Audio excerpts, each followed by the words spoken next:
The King and the Stranger with Mystical Powers. Part 1. The Law of the Ancestors. Long before the current king was born, the village of Umezawa was guided by ancient traditions, carved into stone and passed down through generations.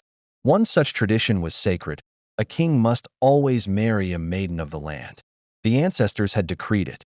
They believed that a king's wife should be rooted in the soil of her people, carrying their customs, their history, their spirit. A foreigner, they said, could never understand the heart of the village. Over time, this law became more than tradition. It became identity. To the people, a king who broke it was a king who abandoned his people.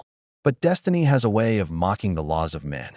And destiny, that season, carried a stranger into Umezawa. The stranger at the gates.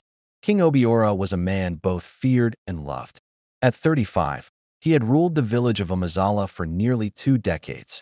He was tall and broad-shouldered, with a gaze that carried both warmth and steel. His judgments were fair, his leadership wise, and his presence commanding. But there was one thing that left whispers in the wind. He was unmarried. The maidens of Umezawa, beautiful, graceful, skilled in dance and craft, dreamed of wearing the crown beside him. Yet Obiora seemed untouched by desire. His heart was a fortress no one had breached. Then one evening, as the golden sun kissed the tops of the palm trees, the guards at the eastern gate saw her. A woman. She was unlike anyone they had ever seen. Her skin glowed with a warm bronze hue, her eyes dark yet luminous, as though stars had taken refuge within them. She wore a simple wrapper, but the way she moved made even simplicity appear regal. Her name, she said softly, was Neka.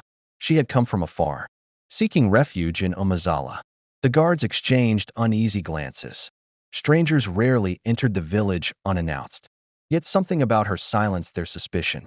They led her to the square, where elders questioned her. Her answers were humble. She was alone. She asked for no riches, no favors, only a place to stay and work, promising to serve with loyalty. The council allowed her to settle at the edge of the village. But even as she bowed her head, her eyes lifted once and locked with the king's, who had been watching from the balcony of his palace. And in that instant, something stirred within Obiora's chest. A pulse. A calling. Please wait for part 2.